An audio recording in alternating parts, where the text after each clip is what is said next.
Well, good afternoon and welcome to our Community Engagement webinar. My name is Deborah Volison and I'm the Director of Community Engagement, and I'm joined today by our CEO, Gary Herbst. And we're going to spend a little time today talking about finances. We're going to talk about volunteering and some other opportunities that you can work with Cahuilla Health. But like we say every time, if you have a question, text me, chat on the webinar, and they will send that to us. We want this to be as interactive as possible. Yep, absolutely. So Gary, before we started, we were talking about life and grandbabies. And for those of you who don't know, I just had a 6-month-old granddaughter. Gary has is it a 1-year-old? My granddaughter just turned 1 on April 19th, and my grandson was born on January 31st. So he's coming up on 3 months. Is that right? Mm-hmm. Yeah. It's pretty fun. It's talking about the different seasons of life and all of the changes that that we all experience. And we've experienced a lot in the few years here at Cahuilla Health, but we're on the downside. Are we on the upside? I don't know. I would say picture the incline on your treadmill.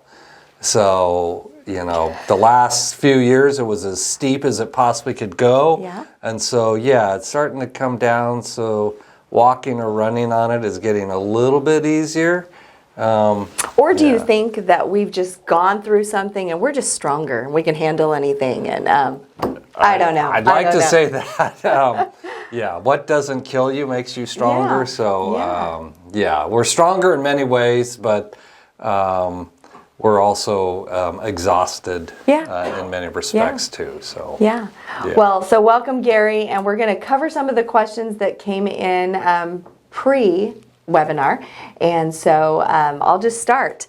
One of the questions that we received in one of our meetings this week was, have we seen the effect of Tulare shutting down their labor and delivery department? Not really, but I'm not positive that they've already shut it down because when they announced it, I thought I saw an effective date of June 1st would be when they're closing it. But the reality in that disclosure that they made, they indicated that they'd only had 6 deliveries in all of the month of February. And that even in the months leading up to that, their deliveries in a given month were in the single digits. And so I happened to be in Sacramento in March testifying before one of the state budget committees. And the chief operating officer from Adventist Health Corporate out of Roseville, he was on a panel of nonprofit hospitals before I gave my testimony. And he shared with the committee that they were closing down their labor and delivery department, indicated that they had lost $6 million in operating it over that last year, and that they were really struggling to be able to attract obstetricians to work at the hospital, and pretty much told the committee was they were alarmed by that because one of the things that is really on their mind is that we've been reading about hospitals closing their L&D departments really across the nation. And that's been going on for a couple of years. Most hospitals really struggle to operate their maternal child health services at a profit. Fortunately, we have a very robust L&D program here. We deliver almost 5,000 babies a year. We have a very active mother-baby unit, a 24-bed or 23-bed neonatal intensive care unit that is staffed through our partnership with Valley Children's Hospital with their neonatologists. So we have a very strong and profitable maternal child health program. So the person from Adventist Health actually commented that most all moms that live in the city of Tulare already deliver their babies at Cahuilla and have been doing so for a very long time. I don't know if they've delivered any babies since February, since making that announcement, but I think we already absorbed that long ago and that we won't feel really any impact. Why is it? Why aren't they profitable? Like, why would hospitals struggle with that? If you don't have a critical mass, I don't know how many babies that Tulare Adventist Health had been delivering. I'd heard when it hit its peak that it was less than 50 a month, and we're delivering over 400 a month. So, and in the Central Valley here, disproportionately, they're Medi-Cal. Although Medi-Cal reimburses hospitals and obstetricians actually pretty decently for OB care. But again, most all of the L&D departments that I've read about closing across the nation have tended to be in smaller hospitals who were struggling.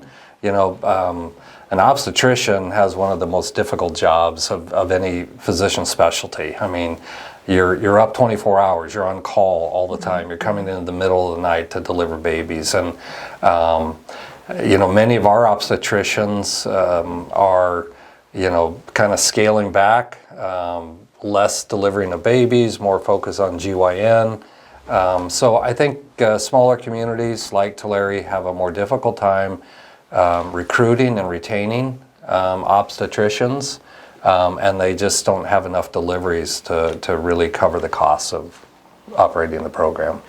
Interesting. So Melissa Filipponi, the director of maternal health, yesterday at the board meeting, did an excellent presentation. And like we were talking about before the webinar, just technology and information, and she shared with the group there that we just delivered a 23-week baby. Yes. And because of the technology, that baby was viable and is now at Valley Children's. But that's amazing. It was. It's the smallest baby that we have delivered in our history. 400 grams, something like that. 28 weeks. 23 weeks. 23 weeks. 23 I mean, weeks. literally, got paint or something on myself. But literally holding this infant in the palm of your hand. The baby's eyes hadn't even opened yet. And so they had to transport the patient to Valley Children's Hospital, where they will receive, phenomenal care, but helping support their lung development and really, continuing to grow outside the womb. But that was pretty fascinating. So we haven't seen an impact of those.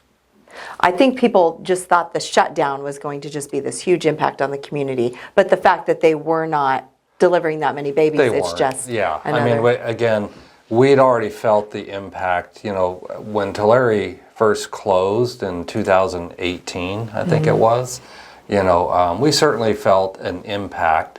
Not so much in the obstetrical area, more on the adult medicine side, the emergency department, and so forth.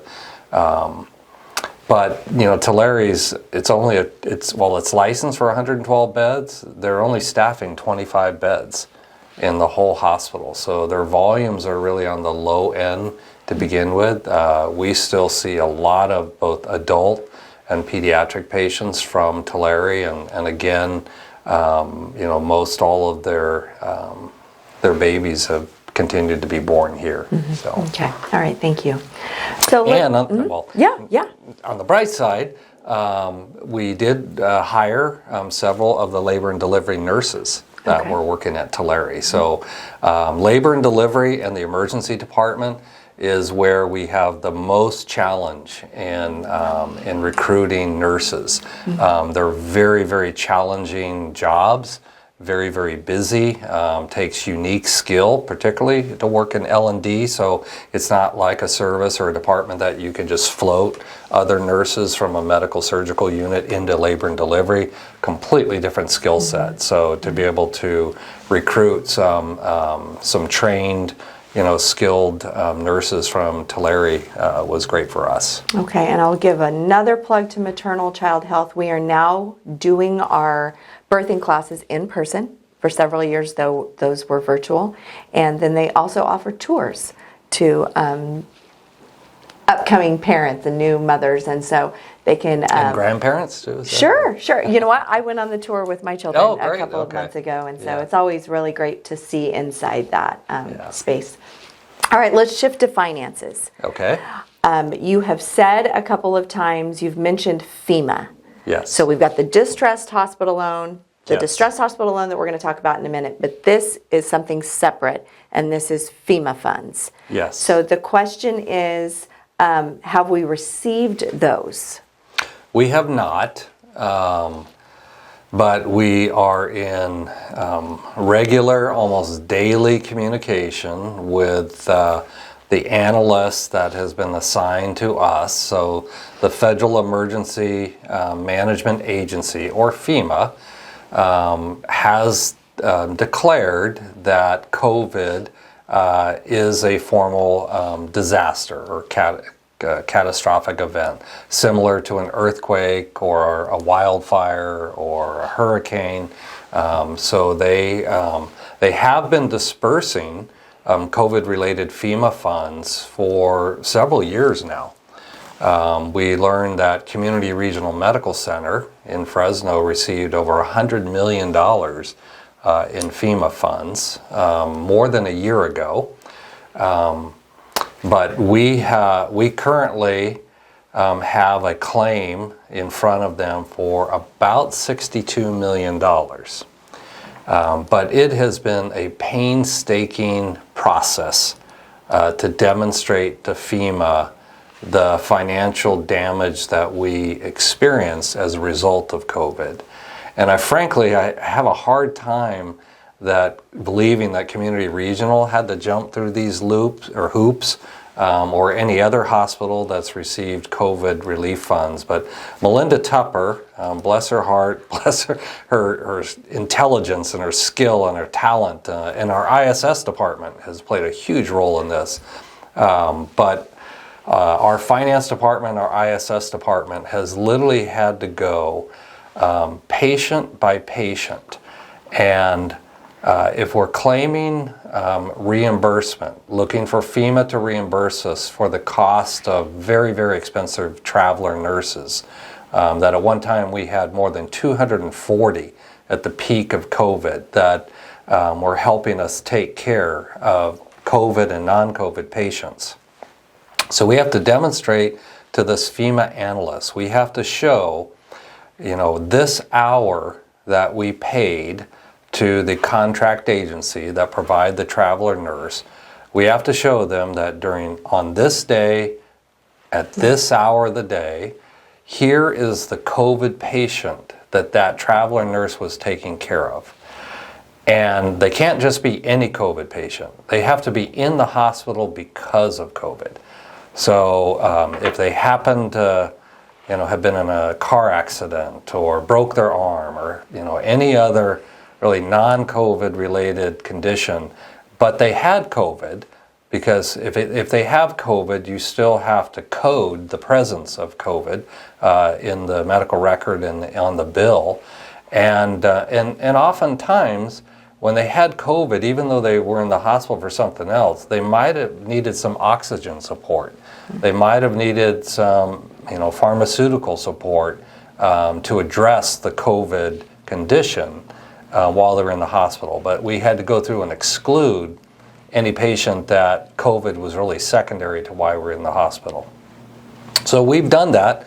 We've gone patient by patient, traveler by traveler, over this 4-year period of COVID, and that's what's accumulated to that 62 million. So we're kind of done. It's now fully in FEMA's lap.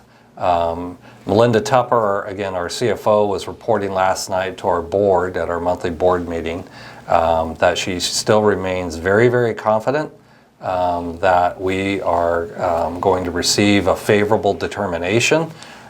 When we receive those funds, we don't know, but those will be, well received. Because it literally is going to come in the form of, I say, a grant, no strings attached. Whereas the Distressed Hospital Loan Program, as far as it currently stands, those funds need to be paid back. So funds that you receive from FEMA or funds that we received previously under the Federal CARES Act, those do not need to be paid back. Okay, which rolls us right into the next question. When will you know if we have to pay that distressed hospital loan back? Yeah, I don't know the answer to that. If you read the bill, it speaks about that the state certainly has the discretion to forgive the loans, either in part or in whole. But the bill does not spell out what the criteria will be in them making their determination whether you need to pay it back or not. Right. That's and, left. And was that before when the state was feeling really good because they had their surplus of money?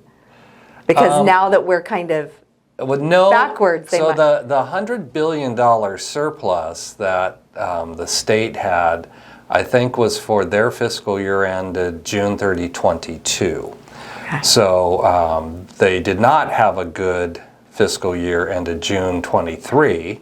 It hasn't been good so far for them in 24, and now they're projecting anywhere from a $38 billion to $73 billion budget deficit for fiscal 25 that starts on July 1st. So to their credit, they, and maybe this is what you're kind of alluding to, and maybe why it was a loan, because you may recall that myself and many other hospital CEOs, we were going to Sacramento, we were pleading with the governor and the legislature to provide a one-time $1.5 billion budget line item for all California hospitals that were really suffering because of COVID. So we were looking for that in the fiscal 24 budget that started on July 1, 23. So we did not get that, but instead we got the $300 million distressed hospital loan program. 30 hospitals applied for it. In the application, you had to state how much money you were hoping to receive. That amount for those 30 hospitals was $900 million. And that had to be squeezed down into a $300 million pot. And so you had to submit this very comprehensive application to the state's Office of Healthcare Access and Information, HCAI for short, HCAI, formerly referred to as OSHPD, which is the Office of Statewide Health Planning and Development. And we still call it OSHPD, just like we still call this Quia Delta as we try to move to our new name. But only 17 hospitals ended up being awarded that $300 million. We were fortunate that we were one of them. We received $21 million. But you kind of had to stipulate in the application how you intended to spend it. So yes, it kind of has strings attached to it, but it was pretty general. In our application, we said that we would spend it to help support operations, to get us through maybe if we're experiencing an economic downturn and patient volumes fall and therefore revenues fall, this could help prop us up and give us the working capital to fund daily operations. We have used it. We just made our employer match on our employee 401k plan. Did that just last month. That was about a $5 million expenditure, so we used some of that $21 million to make that match. But really kind of improving our liquidity, building up our cash reserves a bit. One of the ways that we as a public hospital, I've talked a lot about the various Medi-Cal supplemental fund programs that we participate in, which is really trying to access additional federal funds to enhance the Medi-Cal funding that the state provides to us. But the district hospitals, we have to put up the money that then gets matched by the federal government. And so that's a multi-million dollar, probably close to $20 million that we have to transfer to the state who then submits the draw from the federal government, and then we get back a couple months later. And so the Distress Hospital Loan Program proceeds came at a wonderful time because we were just having to make 2 very large intergovernmental transfer payments. So this allowed us to make them so that we didn't lose those federal funds, because if you don't put the money up, you don't get the federal match. And so a lot of district hospitals struggle to come up with that money to be able to make that. Why is that required? Well, because the state chooses not to put up their own money. These matching Medicaid, we call it Medi-Cal, obviously in California, but these supplemental programs exist all over the country. Many states have them. Many hospitals participate in them. Melinda, who came from Texas, the hospital she was working in, also did intergovernmental transfers, but she said the state put up its general funds to draw down on the match, and then they get their funds back, and they get to keep their state funds, but they put up the initial amount to get the federal match.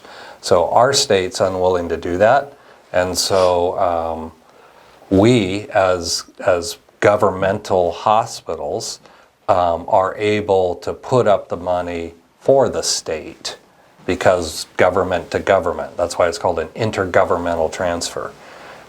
So we get our money back, but we have to put it up, and there's generally a 2 to 3 month delay before we get it back. In one of the supplemental programs, the state actually rakes off 20% of the federal portion of the funds. So even though they do virtually no work, we can't do it without the state. So we do it. But anyway, when I was in Sacramento, one of the presenters there was a pretty high up representative within that HCI office. And I asked him about the forgiveness provisions, and he said, "Gary, we are working on them as we speak. In fact, I will be testifying here shortly about the work that HCI is doing to create the criteria by which these loans will be forgiven."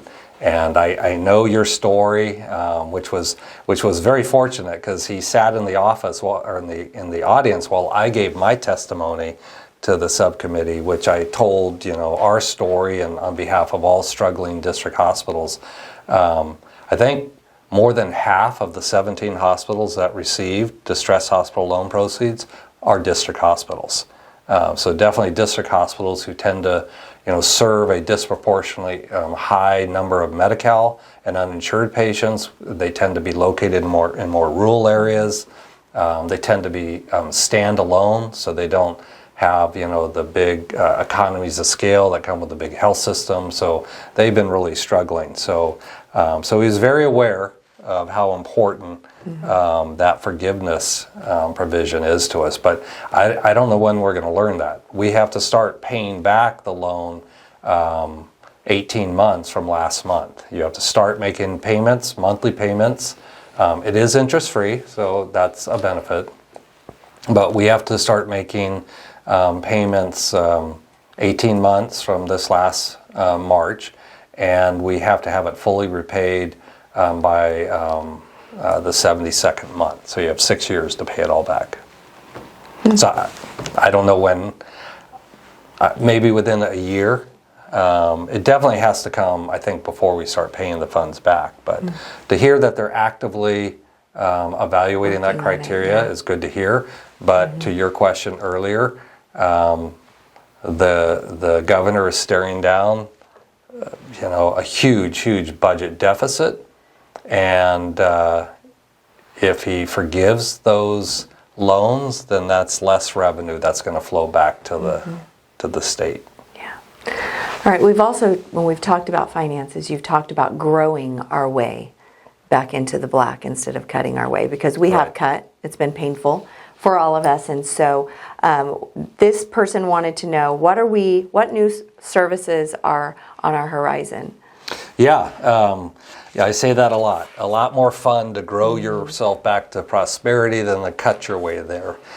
So despite all the challenges that we still continue to face, and I shared this week we had our annual Heritage Club dinner where we celebrate and honor and thank all of our many generous donors in this community that have supported Cahuilla Health all these years and our hospital foundation. And so it was a great event, and I got to share with them a lot of the accomplishments, the things we're working on, in direct response to this growth question. So I'll just name a few of them. So back in October of 2023, we opened our occupational health and primary care clinic out on Plaza Drive, North Plaza Drive, out by the industrial park.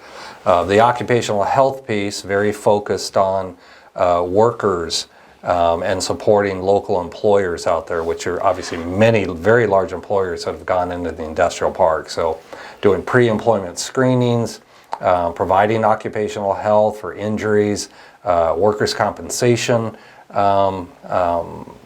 treatment, and so a lot of employment related, but then also primary care for both scheduled and drop-in.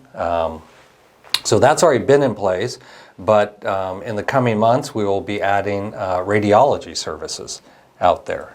So that will be great to be able to, somebody that's injured themselves on the job, to be able to get an x-ray and have it viewed right there on the spot. Will be a great addition. With the move we did, I think it was about a year ago, maybe a little bit longer, where we moved our family medicine residency clinic, which used to be on the 5th floor of the 202 West Willow building, the 5-story building right next to our helipad, right there on Locust. Our family medicine residents, that was their clinic where they saw patients. So we moved them to the Tulare Rural Health Clinic, which is a beautiful brand new clinic, and they're very happy to be out there, but they're also so much busier than they were here. So that left that 5th floor vacant. And so we are now using that to bring additional primary and specialty physician services into our community and into the Cahuilla Health system. So the first one we're starting with is Dr. Jun Kim. He is a fellowship-trained orthopedic joint replacement physician, and he recently made a decision to leave Orthopedic Associates. Cahuilla actually helped recruit him to this community, and so he's decided that he wants to become a part of the Cahuilla Health system, and so he will be setting his practice up in that space. And then we are continuing to recruit additional physicians into it. We have offers out to a number of our family medicine physicians that are graduating from our residency program. So we hope to provide a new venue for community members to access primary and specialty care. We are currently working on converting the former Boy Scouts headquarters in North Visalia to a child and adolescent crisis stabilization unit. So children, not young adults, younger than 18, that are suffering a mental crisis. And sadly, we have seen an exponential rise in mental health concerns and conditions in our youth. And so this will be a dedicated facility, a unit, where instead of a parent or the child themselves coming to our emergency department, where they're surrounded by adults, injured, all kinds of conditions and so forth, when they're not really there for a medical need, they're really there for a focused mental health support. This will provide that to them. So we're excited about that opening in the near future here. Finalizing the feasibility study of developing a 28,000 square foot ambulatory surgery center out on Caldwell and 99. We purchased 7 acres of land out there a few years ago. It's called the Sequoia Gateway Project. And so This ambulatory surgery center would have 8 operating rooms and 3 procedure rooms. We envision a very inclusive joint venture relationship with local physicians, local non-physician investors. We have one private equity company out of Tennessee, Montecito, that actually now owns that 5-story 202 West Willow building that we lease from them. But they're very interested in being a partner in that. And so very excited about that. We're getting ready to sit down with physicians and other folks to share that project with them. Associated with that, Valley Children's purchased 6 acres of land in that Sequoia Gateway development. And so pretty proximate to our 7 acres. And so we've been having ongoing discussions with them about potentially developing an adult and pediatric rural health clinic on that site, similar to the Valley Children's Adventist Health facility that they jointly developed right there in Fowler, right on 99 as you drive by it. So something very similar to that. We have started the planning for a new 22-bed child and adolescent inpatient psychiatric unit that would be physically adjoined to our 63-bed mental health hospital on our west campus.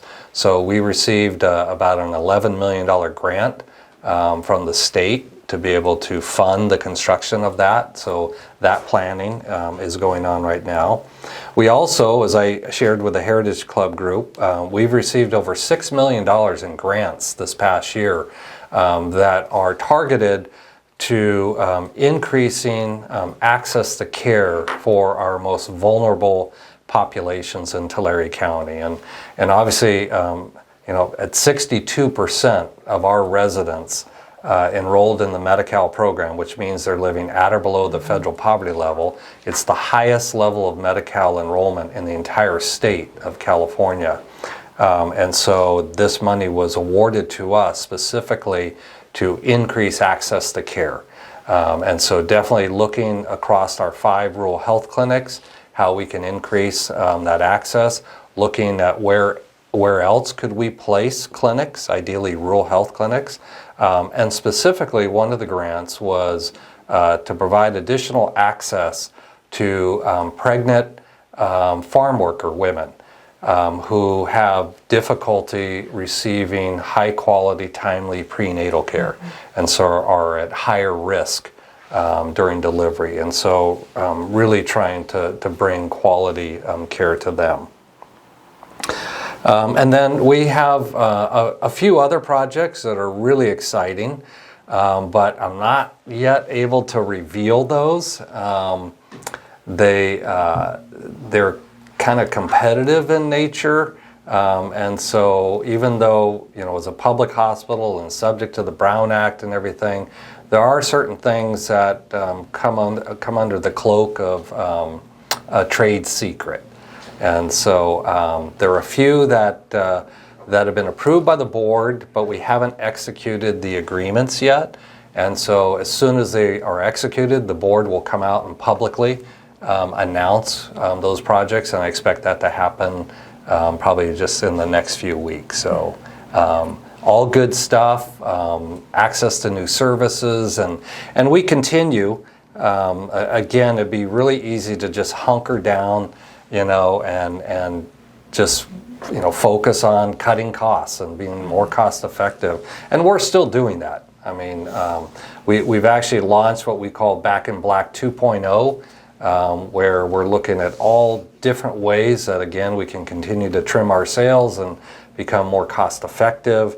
But we will never stop looking at opportunities to bring new services to our community, to expand existing services, to develop new points of access. And we're very open to affiliations and joint ventures, certainly with Valley Children's and USC and Stanford Health. Working with Stanford to bring 2 additional cardiothoracic surgeons to our community to join Dr. Mayer and Dr. McLean. So a lot of really exciting, positive things continuing to happen. All right, thank you, Gary. We will stay tuned for whatever's going to be announced in the next few Yes. weeks. So let's move on to volunteers. April is National Volunteer Month, and the people who join us on these webinars are the same people who come and meet us in person for ambassador meetings. I have community advisory councils. They volunteer to meet with us monthly to give us feedback and to help us really brainstorm and work through new ideas and services. And so volunteerism is extremely important here at Absolutely. Cahuilla Health. In fact, I was at a meeting this morning, and one of the gentlemen who sits on one of our advisory councils was just named Man of the Year for the Visalia Chamber. Wow. Armando Apodaca was, and one of the things they said, and if you're on this and listening today, they said he's everywhere. Yes. He's everywhere. And, He is. and Gary, you've ran into him at most of our events. But volunteerism is, I mean, we'll talk a little bit about Kelly Pierce in just a minute, but our advisory councils, I'm just always amazed. So our Emergency Department Advisory Council, not only do they meet with us monthly, but I found out a couple of months ago that they're volunteering. One of them is volunteering inside the emergency department. She's behind the doors helping meet patient needs, helping communicate with nurses and doctors. And so we were at that meeting this month, and another one found out that this one was volunteering, and she was like, well, I want to volunteer. And then it just kind of around the table. And then the question was asked, well, how do we know what departments are in most need of volunteers? Yes. No, you said it beautifully there. In fact, earlier this week, I read a message that had gone out from the president of the American Hospital Association, also recognizing National Volunteerism Month. Mm-hmm. Is it month or week? It's month, but this is like the focused week. Okay. Yeah. But never before has volunteerism become so critically important in the hospital industry. Because we still, our own employed workforce is still decimated as an industry. Cahuilla still has over 500 open positions across the organization. And so never have volunteers been so important to doing so many of the different things to complement and support our own staff. So we are incredibly grateful and appreciative of our volunteers. And it's perfect that our volunteer corps right now is probably the largest, most robust, most active and engaged that I have ever experienced in my 32 years at Cahuilla. And it comes now in all shapes and sizes, as you said, because those people that volunteer their time, their attention, their energy, and their ideas through our community advisory committees, through our ambassador groups, through the EDAC and the PFAC, and I mean that's volunteerism that we didn't necessarily have in the past, but we've seen how impactful it has been, and it has greatly influenced and helped make Cahuilla Health a better organization. But then I also look at our hospital foundation, the board of, I think, probably more than 30 people. They're all volunteers. They don't get paid to serve on the board of the hospital foundation. And that foundation has raised almost $80 million since its inception. And that all came from volunteers. It came from the board members and the staff who were voluntarily going out there in the community and asking their fellow community members if they would support Cahuilla, maybe a particular piece of equipment, a new piece of technology, or to refurbish or expand the facility. And so, again, true volunteerism. I look at our hospital guild, the men and women that volunteer to do so many different things around the hospital. And we just had a meeting earlier this morning, getting excited about opening the gift shop probably this summer, and we'll soon be reaching out to the leadership of the guild, and can we bring them back to help us with the gift shop, which was such an important part of their work in years past. And then again, Kelly Pierce.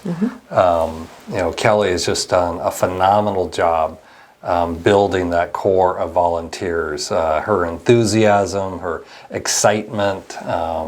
Again, she was in this meeting this morning, and she just glows with it, you know. But I mean, we're hundreds of plus strong now in volunteers. So it's great to see all of them. And so I asked Kelly. I said, so Kelly, where could we really use some additional, you know, support? She mentioned the pet therapy team, which I think you might talk about here towards the end of our meeting today. But folks that have, I guess, very docile pets, is that the word I'm looking for? They have to be controlled. Yes, they have very friendly and kind and like people. But pet therapy is a really valuable healing service that we have been offering to our patients while they're in the hospital here. So the Ruth Woods Open Arms House, which is our hospice house, a 6-room facility, a beautiful home, very warm and inviting, but for people that are really at end of life, they're in hospice care, and their family needs help taking care of them. And so we'd certainly welcome volunteers to help support that service. Our welcome desks and what we call our wayfinders, I guess that's a new job. I guess. Helping people find their way throughout the hospital. And so staffing the welcome desks in the acute medical center, helping people find their way, especially in the afternoons, the evenings, and the weekends would be wonderful. Our intensive care unit visitor desk could use some additional volunteer support.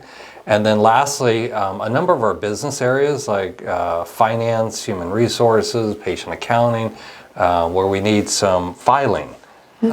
So those of you that maybe worked in a business office environment that have experience in filing, that we could use your help as well. So lots of different opportunities. These are just some that we really have kind of a more of a need right now. But those needs kind of ebb and flow over time. So definitely reaching out to Kelly Pierce, reaching out to Deborah. You know, if you have a desire to volunteer, and we can definitely connect you.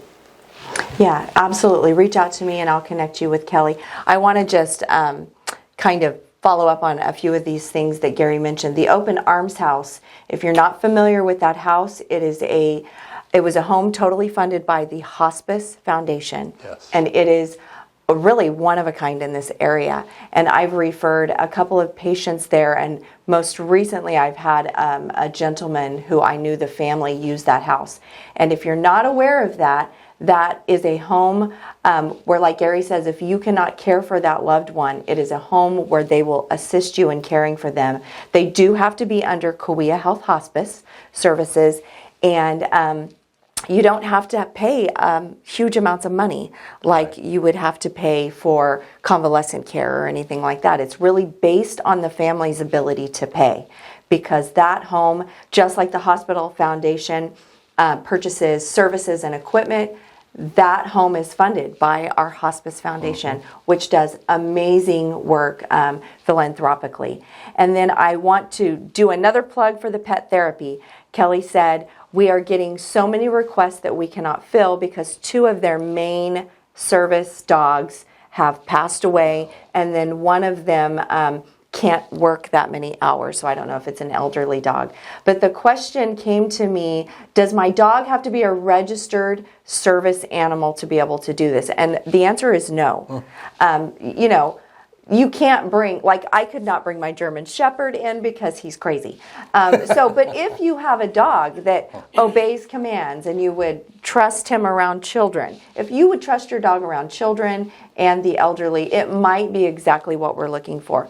Because it is, studies have shown that what a dog will do for a patient. If you just bring a dog in, it lifts their spirits. It lifts the staff's spirits. It's kind of like, you know, just walk a dog down a block and people smile. You know, puppies and babies. Can you bring your bunny rabbit in?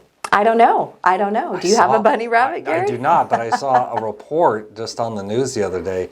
This enormous, the biggest rabbit I've ever seen in my life, and it was a service rabbit. But yeah, it was enormous, the size of a dog. Maybe it passes a dog, but. Yeah, so don't let it be a roadblock if your dog is not a registered service or emotional support animal. Call me, we'll work with Kelly, and we'll find out if your animal is perfect for this job.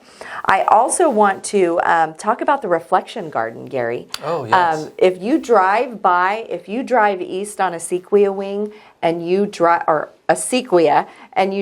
past the sequoia wing, something's a little different out there, and it's pretty amazing. It is. So it's been in the works for, well over a year now. But the reflection garden, which is a circular area that actually Cal Water was very involved in it, because it is a water conservation project jointly with us and Cal Water. So the landscaping is, water resistant, or plants that need less water, and rocks, and it has beautiful stone benches to sit on. And so that's all you've seen for quite a long period of time, until I think maybe it was last week or the week before, is where we erected the monument.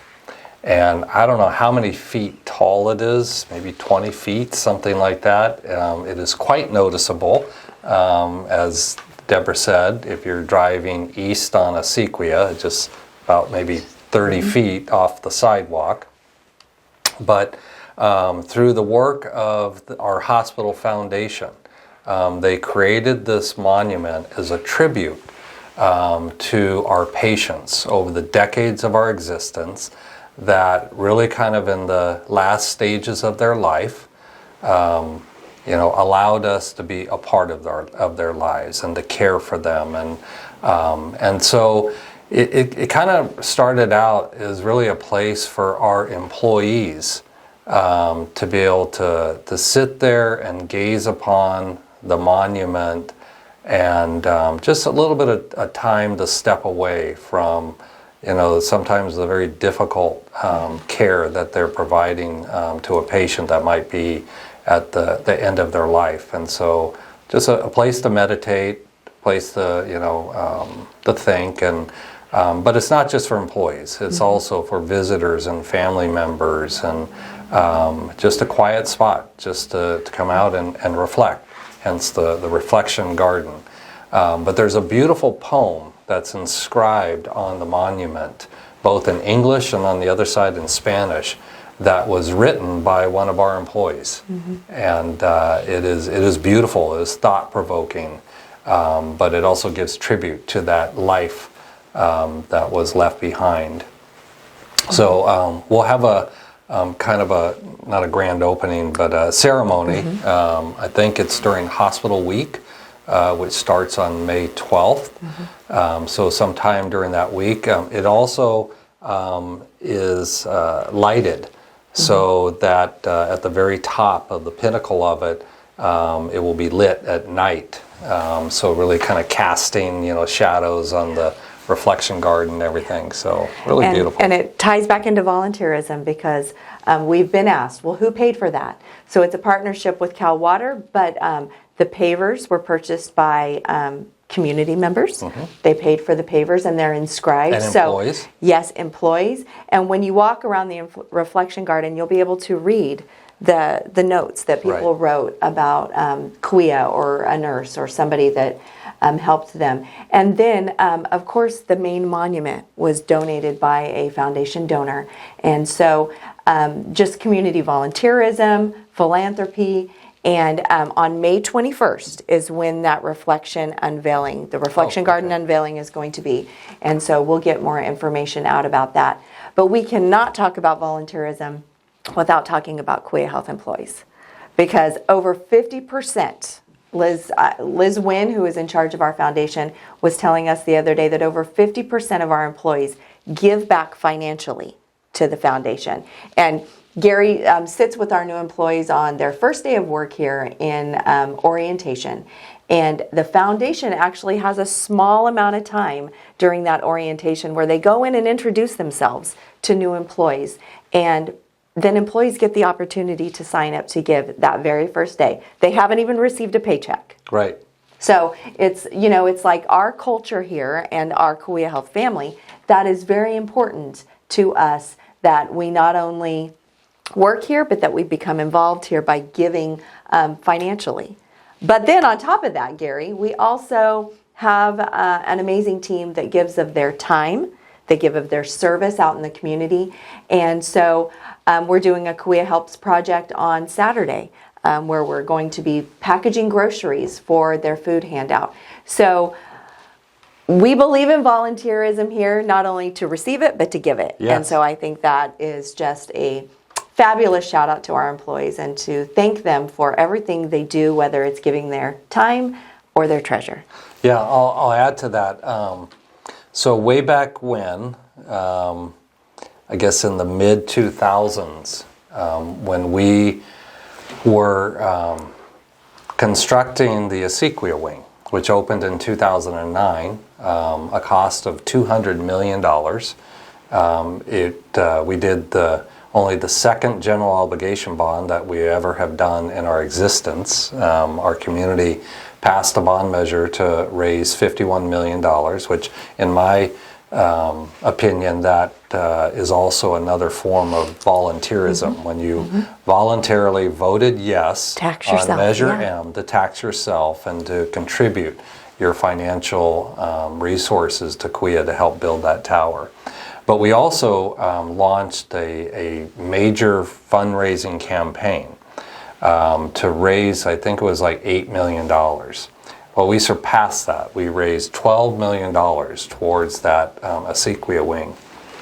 We engaged an outside consulting firm, a national firm called, I think it was called Greenfield, the Greenfield Company, that helped organizations run, successful campaigns.